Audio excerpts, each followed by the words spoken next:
Hello, everybody out there. This is Tammy, Texas Desert Rose, and back for round two is Mr. Mike. Hello, Mike. Hello. Thank you for joining us. I had quite a few people reach out and say I really like hearing him talk. He's pretty natural, and you don't seem to have a whole lot of, you know how they say no holds barred? Maybe that's a Hmm. Southern saying, but That it is, seems yeah. you're pretty open. You're pretty open, Mhm. and that's really no diss to our military, but that's really sticks out whenever you're former military. That's not usually the case. That gets filtered out very Yeah. much. Man, 20 years ago, I was not a good public speaker. It was the military that did it. And I Yeah, remember I remember when I was good. deployed, I uh I had um I had to do convoy briefs. And I Okay. remember a general and his sergeant major showed up to my convoy brief on my convoy, and oh crap, and it's just that's how you learn.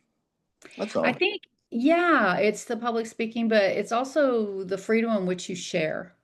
Hmm. And you mentioned a topic that you wanted to kind of focus on today, and a lot of people would not talk about this stuff. And that's what drew me to you when I first met you, is that you would just openly talk about a lot of stuff that people just are more low key about. And I really Yeah. appreciate that. It gives me permission to do the same. So, what's our topic, Mike? uh Like, where well, do you, I'll you're start like, where do I uh, start? yeah, I'll start by saying that, when uh when we started talking last week, you mentioned you wanted to write a book. Well, I always once I started getting going, and I was on a roll to being a little more successful than I ever thought I'd be.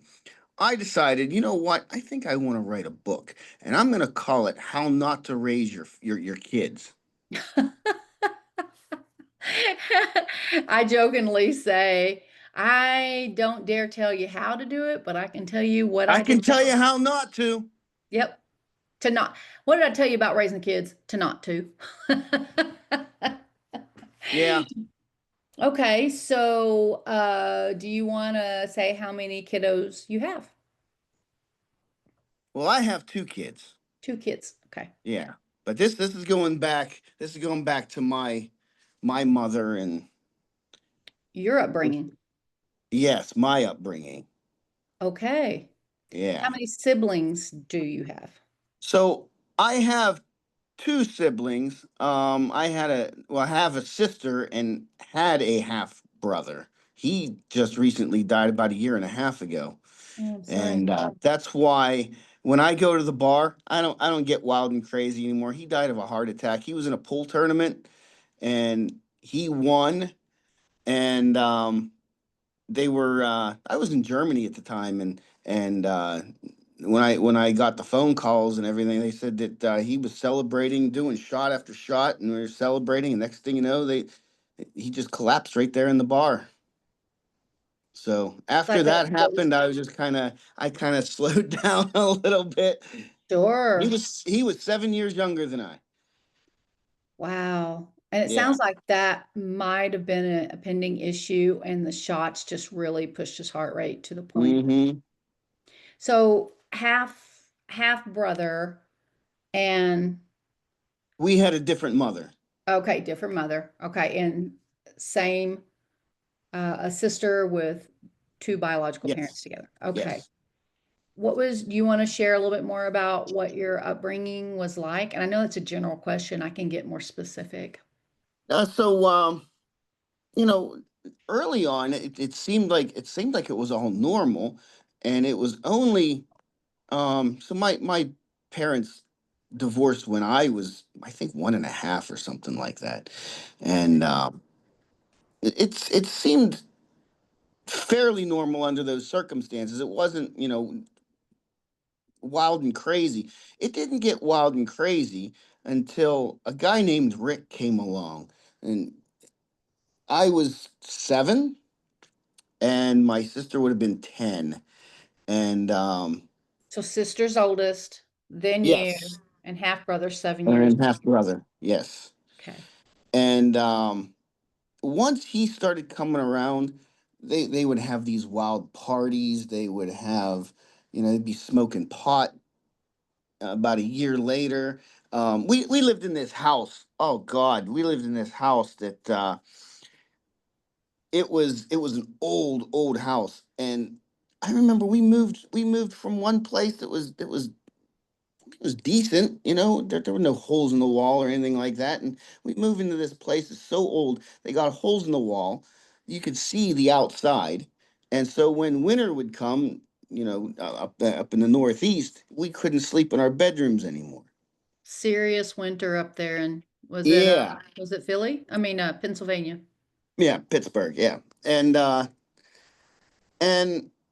so my sister would sleep on the couch in the living room, and I came up with this thing. I was like 7 or 8 years old, 9 years old, and I take the comforter and I put it over the dining room table, and that would be like my little tent, and I would sleep under the dining room table, and you had the old registers, on the floor, and so I was nice and cozy sleeping. And one day, my mother comes to me and she says, "Hey, you got to clean off your comfortable off the dining room table." She says, "We're having guests over," and I'm gonna try and make a long story short. Long story short, they decide they're gonna have a party, and they're all sitting around smoking pot, and they're all passing around the joint. And I've had at 8 years old, I've had joints passed to me, Wow. and By just instead whoever of was at the instead of party? just saying, "Oh, I apologize," no, no. What do? These low life, they laugh about it. Yeah. Oh, hey, I passed in the joint. And then to avoid all this, I go in another room, which was the dining room, and I see Rick chopping fucking cocaine for his friends, and he's passing it around, with the little razor blade, and they're all snorting cocaine, and go, "Hey, don't tell your teachers you saw this. I sleep there, and you're snorting cocaine." This was my upbringing. So that was that a big shift from what you were used to, or is that kind of the Yeah. norm for as far as you remember? No, that was a big shift. That's where it all started. And That was age 7, 8.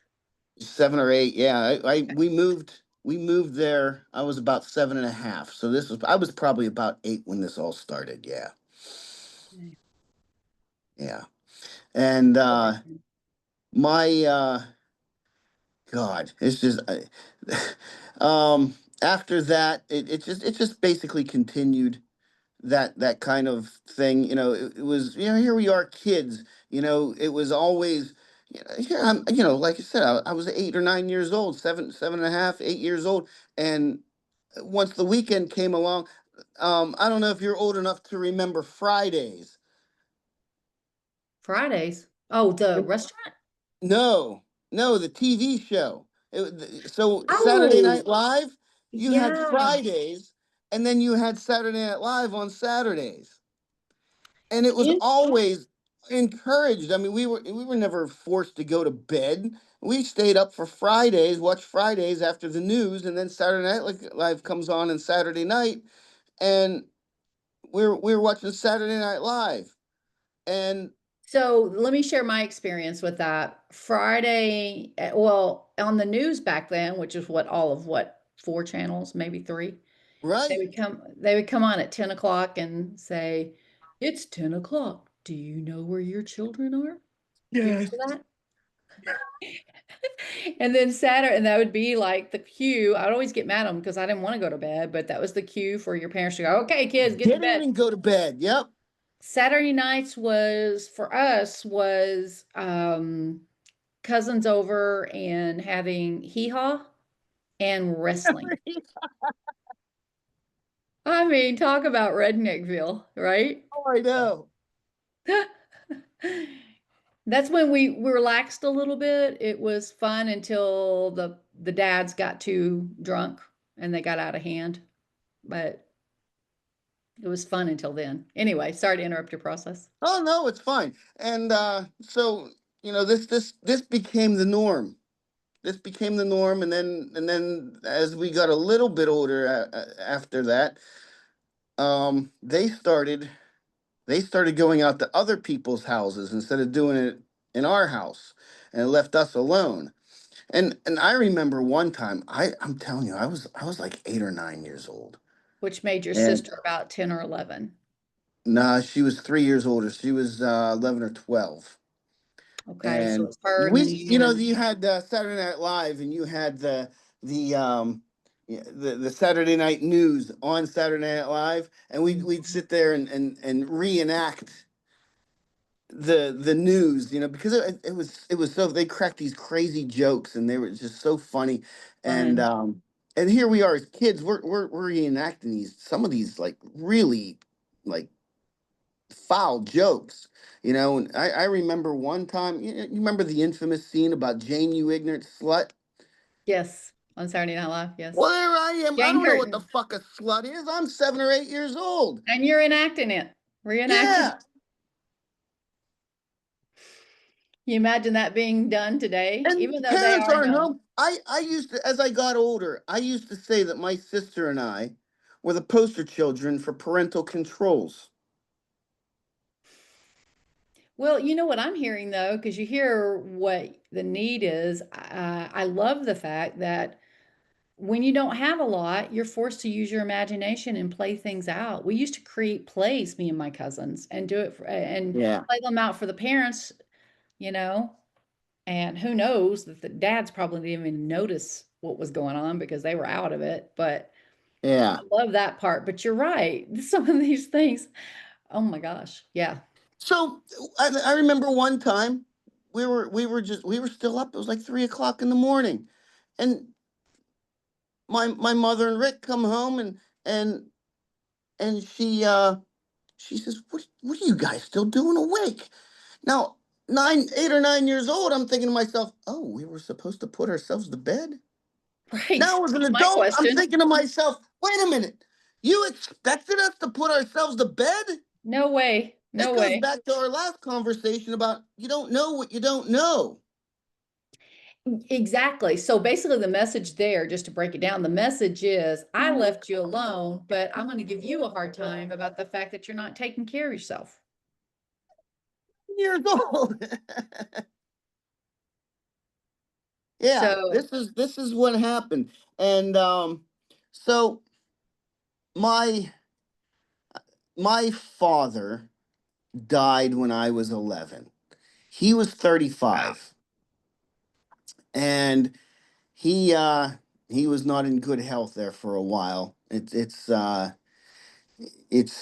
long story. It's just too long to tell on A here, lot. but he basically he was our family business. My grandfather had a monument business. They used to set tombstones in the cemetery. Well, my father was Okay. a sandblaster, and he got all the Okay. sand in his lungs, and the sand just deteriorated his lungs, and he basically just deteriorated right in front of our eyes within about a 3 year period. Wow. That's usually And how fast it happens, actually. yeah, yeah. So he died, and he had a life insurance policy that was actually starting to make money. And because my father died, and I didn't know this until years later. I did not know this. We got Social Security checks because my father died. So my sister and I, and my brother, him and his mom lived about 80 miles north from where I Okay. almost in Erie. And Okay. but we were down in Butler, and so we got $350 a month. And That's huge. yeah, we didn't get it. My mother got it. So again, you don't know what you don't know. And here they're using their money, or I'm sorry, they're using my money on what they need. And we were how did I always explain this? It was like we were paying the price. So I think this is a perfect time to ask the question,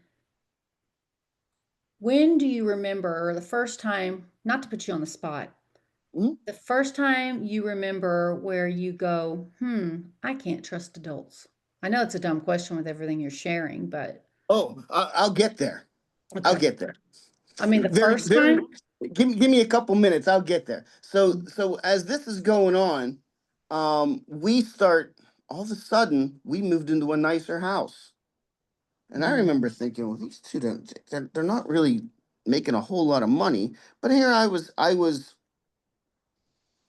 was 11. It was 2 months after my father died. All of a sudden, yeah, because the checks are starting to kick in. Oh, we got extra Did you know money. about the checks at that point? No, I didn't You know about the had, checks oh, until that's I key was here. You had to put it together when 18 you or guys, 19. I so when you can't guys moved to remember. a different house, that's when you figured it Hmm. out. Okay. So, um, we moved into a better house, better neighborhood, and all of a sudden it was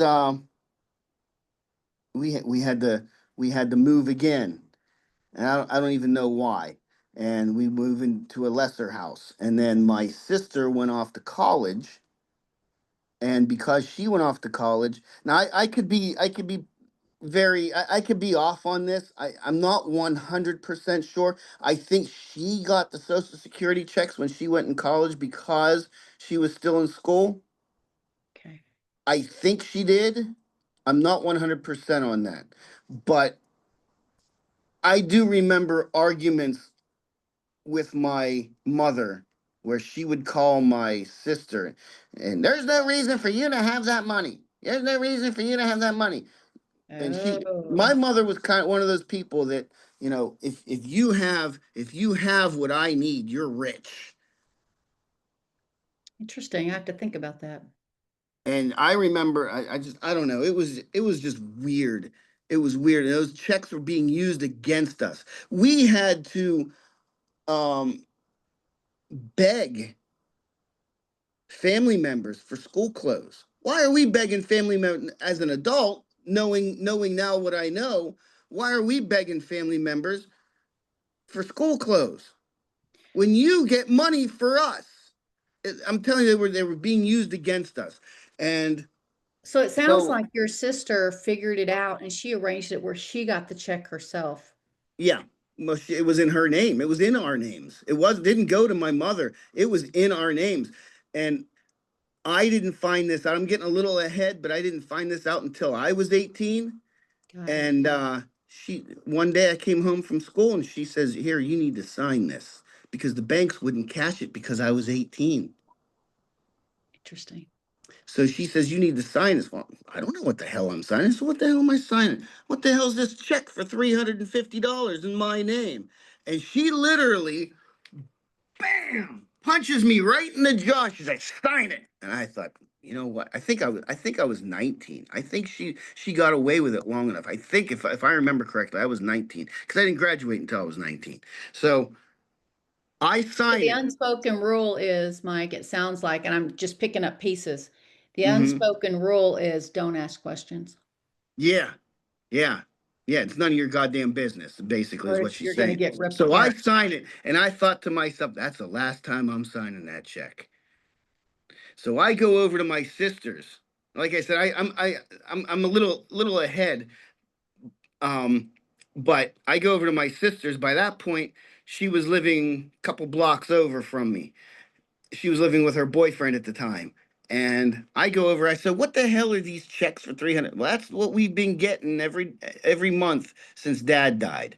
And we had a nice long conversation. And that was the minute I realized I was getting out of there. So let me kind of backtrack a little bit. So my father, when he died, my uncle was in charge, his brother was in charge of the inheritance. I think you mentioned Uncle last week. I don't know if I did or not. But yeah, he was a slime ball. And really he wasn't as much of a slime ball as his wife. Ooh. That's the real slime ball in all of this. But about a Who year, can I trust? yeah, a year later, we go to visit them for the holidays, and we're sitting at the dining room table, and we're told it was Christmas in 1984. Okay. Yeah, it was 84 because it was the year my grandfather died. And once he died, it was a free for all for them. Mhm. In what And way? we were informed at night, right before we all went to bed, hey, don't ask for any money. That inheritance is gone. That inheritance is gone. Don't ask. So Okay. basically, he left an inheritance, and the free for all was them going crazy spending all the money. Yeah, 2 months later, they're on a plane with their kids going to Disney World. Mm.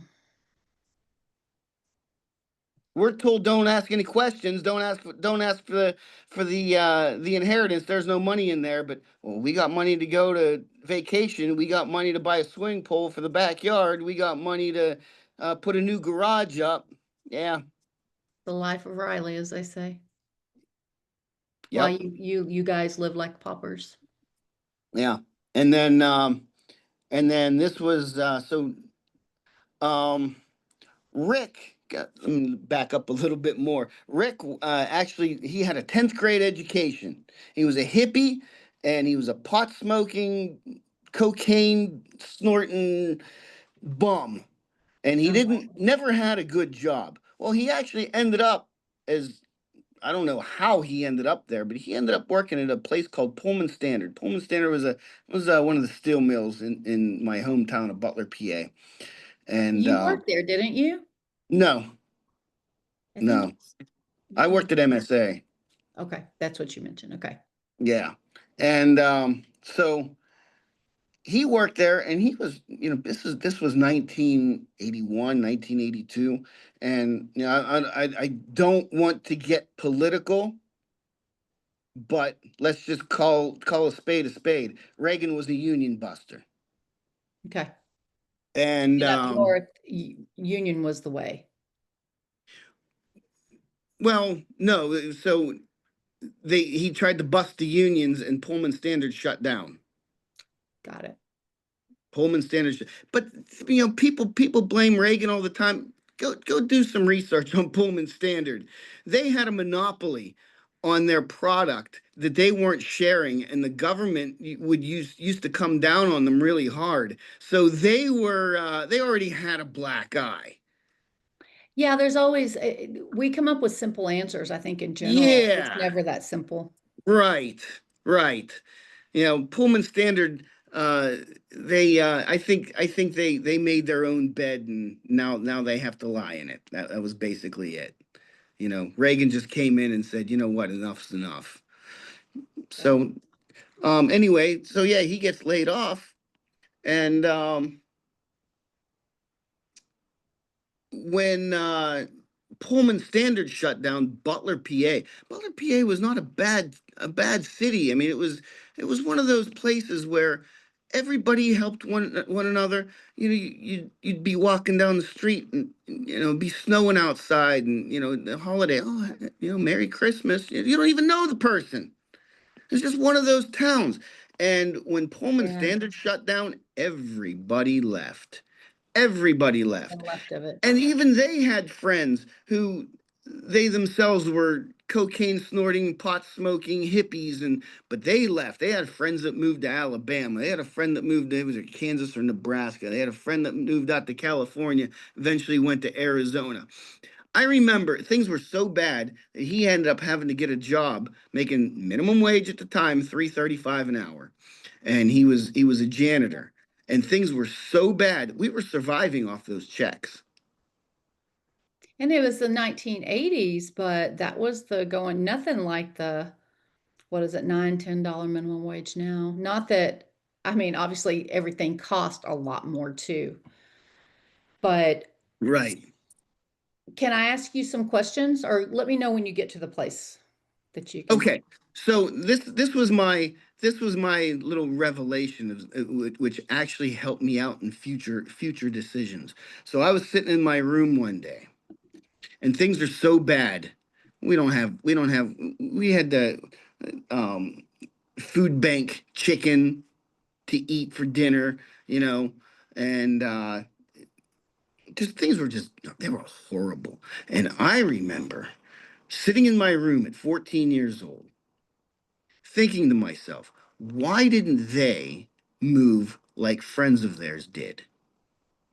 Why didn't they give themselves half a fucking chance at something else to see if something else is, or look elsewhere for something else? Hey, let me try this.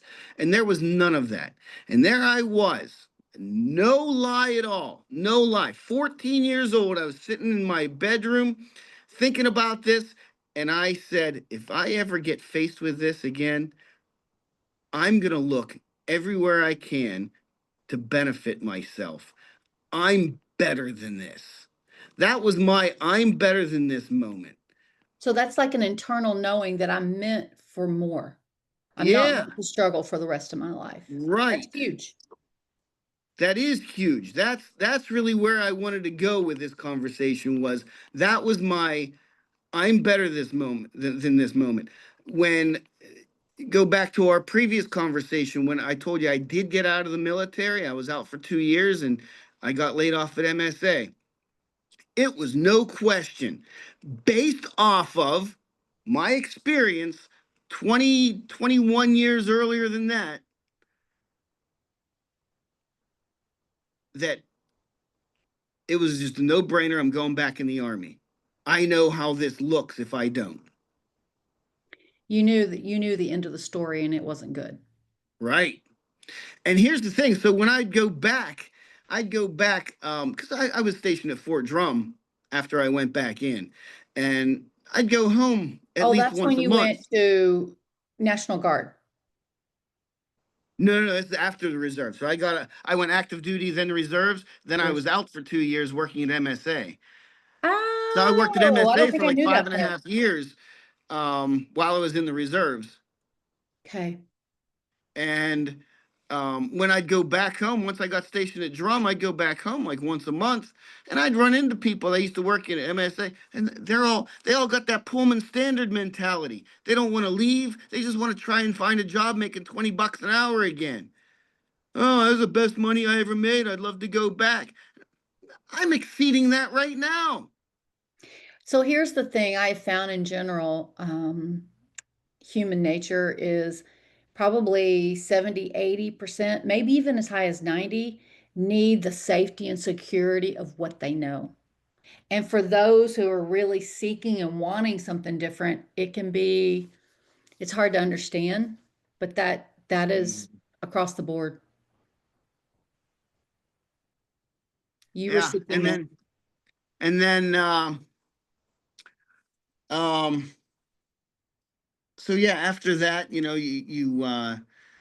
I finally graduated high school and I got out on my own, and man was it a struggle. And all I thought was, these people they took and took and took, and they have nothing to show for it.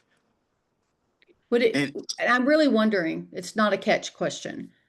Would it make, would it have made you feel better if they took it and made all this massive money?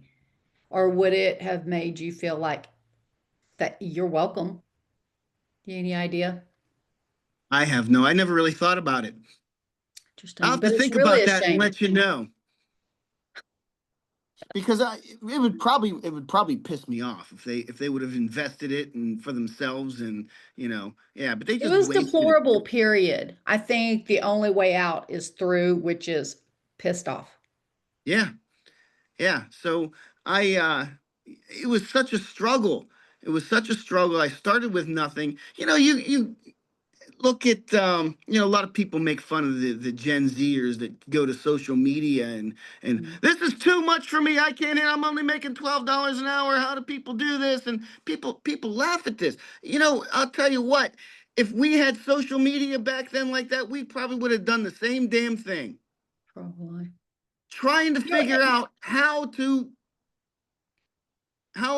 people make it, because I was just left with my thoughts. That was it. we do with what we have. If we Yeah, had, like you said, if we had back then, we would have used it. sure. And there's probably even a tinge of that's not fair that they have and we didn't have. But No, there's no, no, also no. downfalls, as we know. They're all absolutely. The internet's a brutal place, man. It's brutal. God is watching. Everybody's watching. Everybody's watching. Yeah. So, um, you remember last week we were talking about consequences, and I asked you about the um religious aspect of it, about forgiving and forgetting, and I'll even tell you another one. There was a few years ago. Again, I'm not gonna get involved politically. I'll just say I was reading a book, and I was interested in reading The Art of the Deal, and I never read it. And you want to know why I never read it? It was Why? because the first line in that book talks about forgiving your parents. They did the best that they could with what they had. And You I were not closed in the that book and place. I never opened it again, because no, they didn't do the best with what they had. They took from my sister and I and left us with nothing, and just, basically, the here, There swing. were just too many wounds. There were too many wounds. So, if we screwed up and did something wrong, there was consequences. But they screw up, and what? I'm supposed to let them off the hook? So, Mike, I'm going to take a guess right now that your big, I don't know if it's your biggest, but a pet peeve is if you see someone getting away with something and they, at least that you know of, get away with it and there's no consequences. Right. Because now I'm an adult. Where's your consequence? You know what? I'm your consequence now. I'm your consequence. I'm not going to I'm going to hold you accountable for your actions. I'm not going to let you off the hook. I'm not going to forgive and forget and go, oh, I'm going to spend the holidays with you now, and everything's all fine and dandy. It's not. It's never going to be. I, I, So, I have a serious issue with letting go of what happened. And I'm the one that overcame it. And here's the thing: my aunt and uncle, who are complete fucking slime balls, and I apologize for swearing, but they're complete slime balls. And their kids basically amounted to nothing. well, there, I have my own beliefs about this, but you definitely had a lot to overcome. Let me go back to my original question, which may be like, duh, but I want to ask anyway. When do you remember the first time you figured out that you kind of have it on your own and that you couldn't trust the adults around you? For many, it's around 7, even in small ways. Yours That was knowing what I saw at about the age of 14 with what my aunt and uncle did. And then when I was 18 or 19, however old I was, I think I had just turned 19, I think is when it was. And okay. that my mother um, telling me to sign that check, that's when I realized I'm That was funding 18, right? everybody. I'm sorry, Did you say that was in front of everybody or you were funding everybody? funding. Okay. Yeah, I funded all their fun. And that was 18 or 19, no? Yeah. Okay. Yeah, and I, I literally 3 months later, I left. I took my checks and ran. The problem was I ran right back to my Uncle Don, who had Okay. screwed me over before. That was my only choice. I told my sister this. We talked a lot over the last few years about a lot of this stuff, and I needed them to get away from Diane, and I needed them to use as a stepping stone to get the hell away from everybody. That's really how it ended up happening. So, That goes to show that where my mother and and Rick stand in my eyes. I went back to people who I knew screwed me 5 years ago, and I'd rather be with them than you guys. so step us into Because there's definitely enough evidence here, just, and I know this is just an encapsulation. There's Yeah. so much. Um, but step us into the bottom line is, what was the secret to your success? You don't have to jump to the end, but when you started seeing the tides turn for you. Um, so my um my first wife, I went to Egypt in 2011, and that's when she said that she wanted a divorce. While you were And there? while I was in Egypt. So I was just about to come home, and I ended up doing 14 months in Egypt. I extended because I didn't want to go home. Well, that and you were in a pretty amazing place, just saying.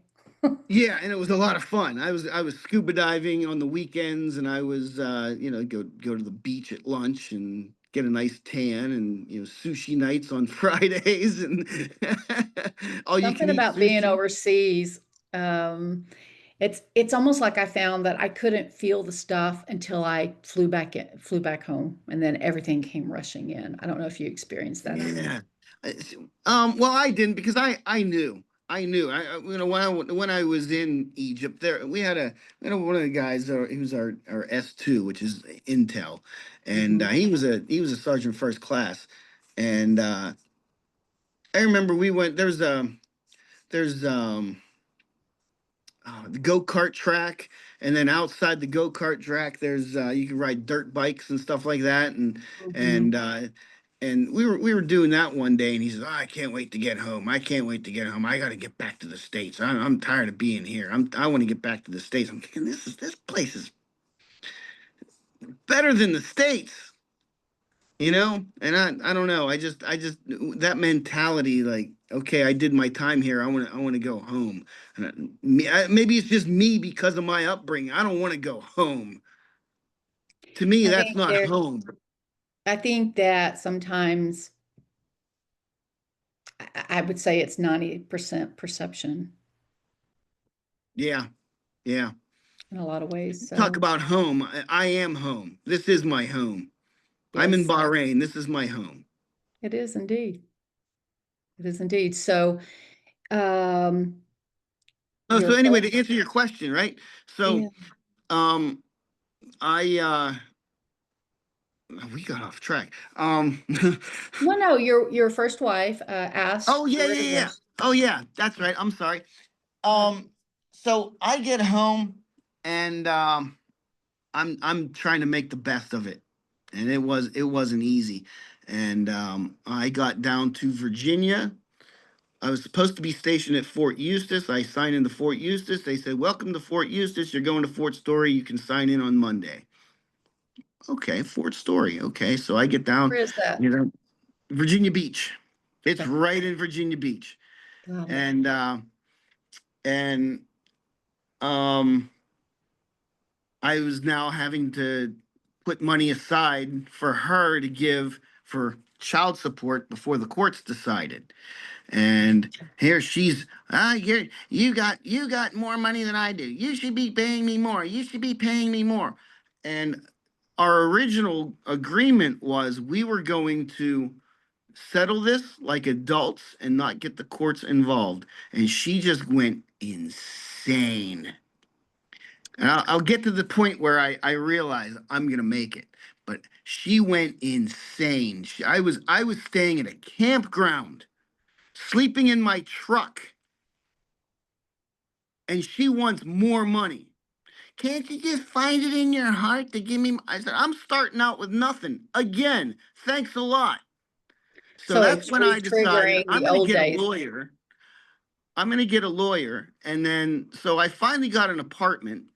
And I don't know how I'm going to pay for this apartment. This woman's going to take everything she can from me. State of Pennsylvania, I know they're going to make me pay alimony. I know they're going to make me pay child support. And she was going for half the mortgage of the house. And I'm sitting there going, I might as well be dead. And so I moved into this apartment. bare minimum. I had a soldier that worked for me. He was from Virginia Beach, and he had an uncle that was trying to get rid of a couch. That was the only piece of furniture I had in my house, was this couch that his uncle gave me. And one day I signed onto my computer, and it was October 1st, 2012, payday. I was living bare minimum. And I used to have this Excel spreadsheet where um I'd keep track of all my bills. And that way I'd make my own little budget, right? Mm-hmm. And okay, this bill's paid, the rent's paid, this is paid. I've been living bare minimum for a month. Bare minimum. Like barely eating. And after a month, and then after paying my bills, I'm sitting there going, why do I have $2,200 in my account still? This isn't right. I should not have $2,200. So I go back and I go through my bill. This is 5:30 in the morning. This is just right before I go to PT. And I go through the bills. And I'm like, I'm forgetting the bill. There's something, maybe I should just keep doing what I'm doing. And, that way, whenever whatever bill's coming, I have what it takes to pay for it. And I go through it again a third time. And I sit back. And you ever watch Beavis and Butthead? Your Yes. Butthead gets an idea and the little light bulb goes off. And I realize right there and then, that woman doesn't have her hand in the cookie jar anymore. That's why I have money. What does that mean? She's out spending my money.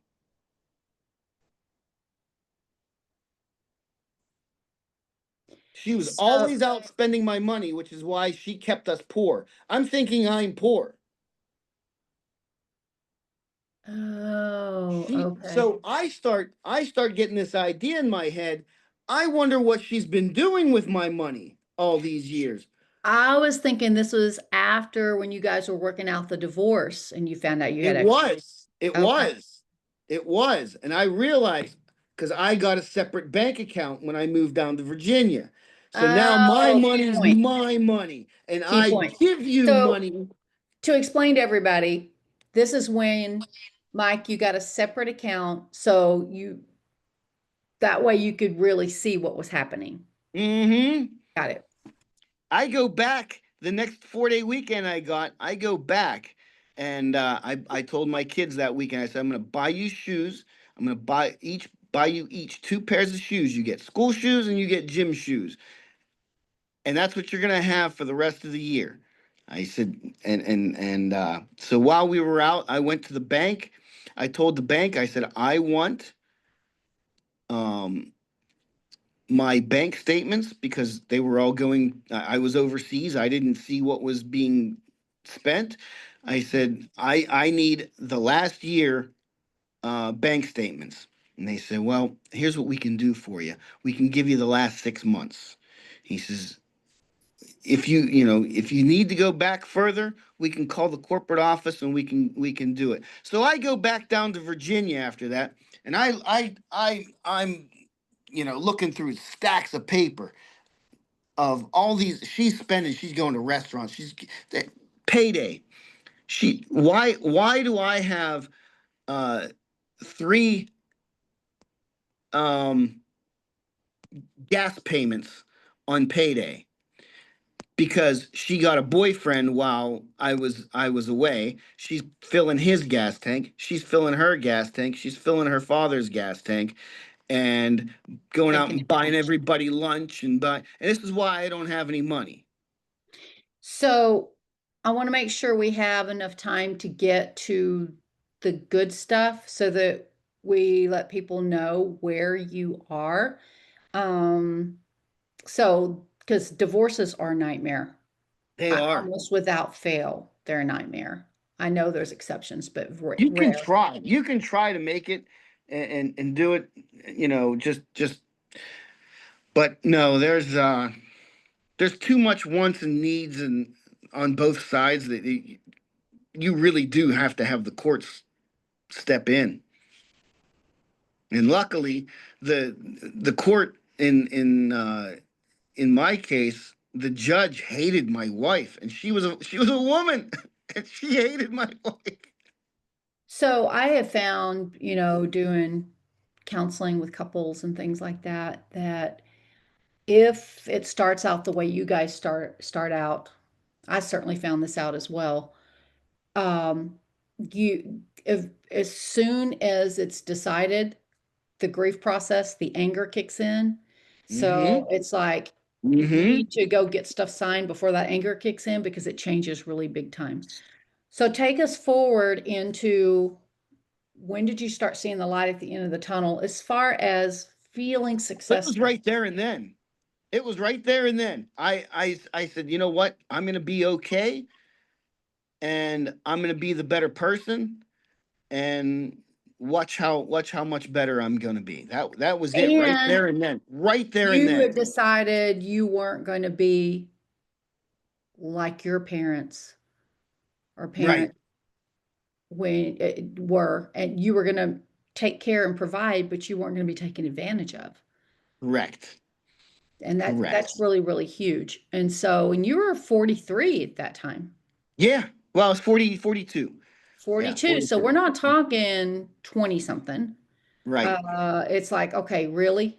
You know, when would you say is when you started to go, you know what? I feel like I've overcome because I know that's where you are now. Mm-hmm.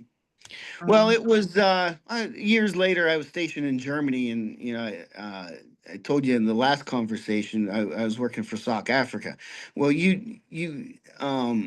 when you work for them, they have unlimited funding.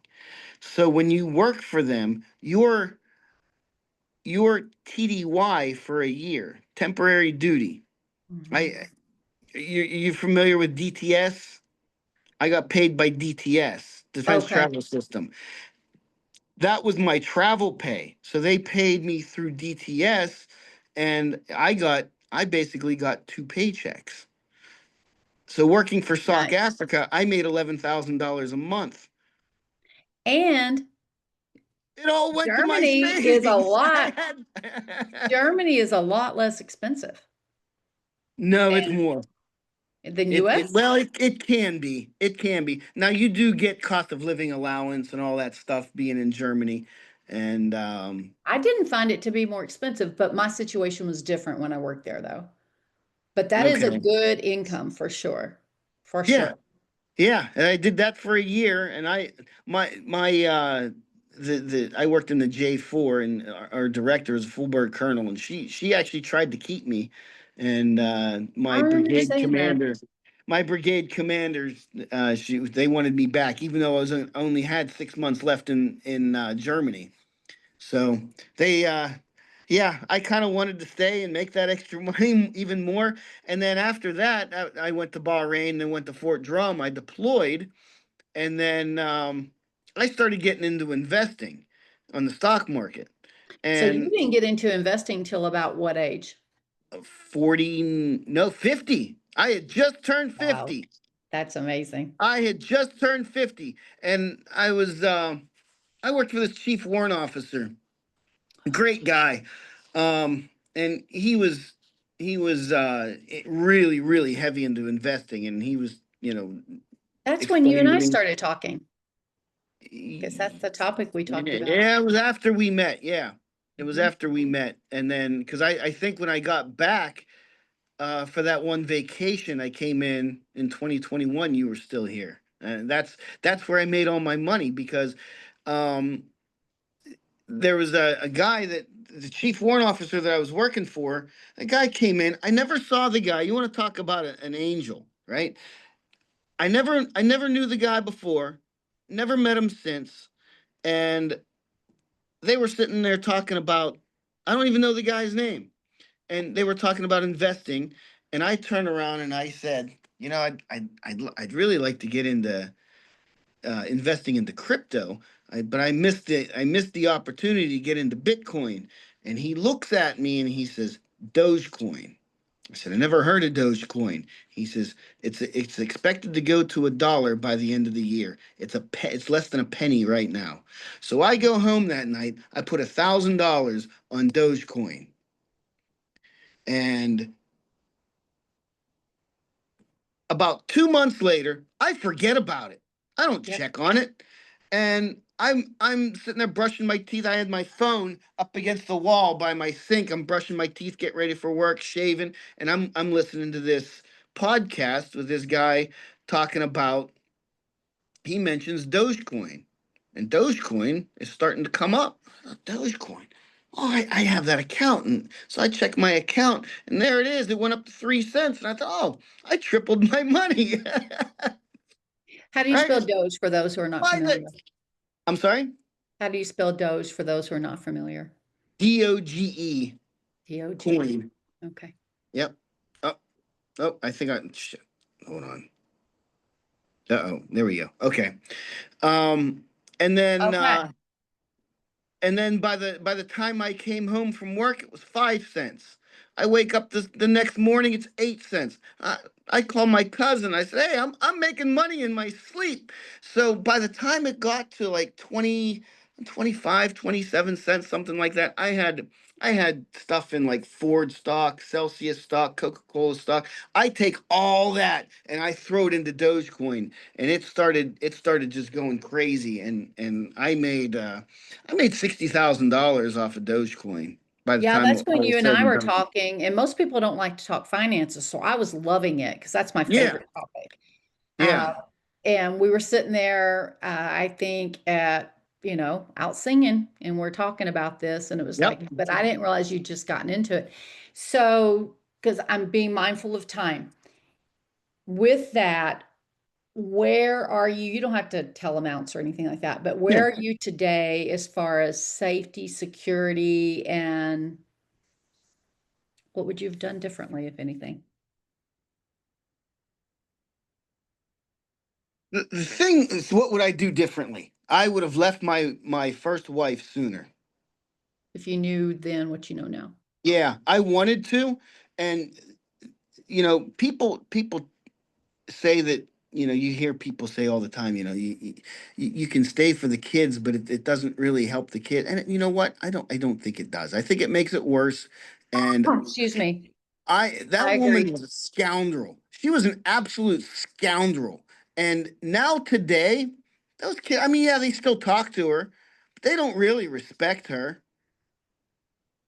I'm closer to my kids now than I've ever been, and they respect my input more than they'll my oldest daughter, she'll call her mother and then get advice from her, then turn around and call me. I think that, in fact, I know that we all have our life lessons and they are not easy, but that's what gets us to make shifts and changes. Yeah. Yeah, but if I could have got away from her a lot sooner, because I remember after my first deployment, what I came home to was just this horribly messy house that just wasn't. I was gone for 15 and a half months, my first deployment. I don't think anything was done in 15 months. Nothing. Laundry piled up. I.e., you were holding the family together before I you was left. trying to. I can't leave my kids like this. It's a real conundrum, actually, a real conflict. So, what about today? What is like for you today? Well, being that I'm retired, I Amazing at your age. thank you. Yeah, it's Amazing. it's I don't know. I You never would have guessed that this is how No, life I would never be. would have, and that's probably where I didn't prepare for retirement. I mean, I do want to get a job. I'd like to get try to get a government job on the Navy base here. You got the government shutdown, and you had the hiring freeze even before that. So I got kind of screwed that way. Well, not necessarily, just not now. Just not now, and I don't need it now. That's the thing. No. You're sitting pretty. So now I can But sit back and kind of relax. But I got to tell you, the days here, the days are the days are boring. sure.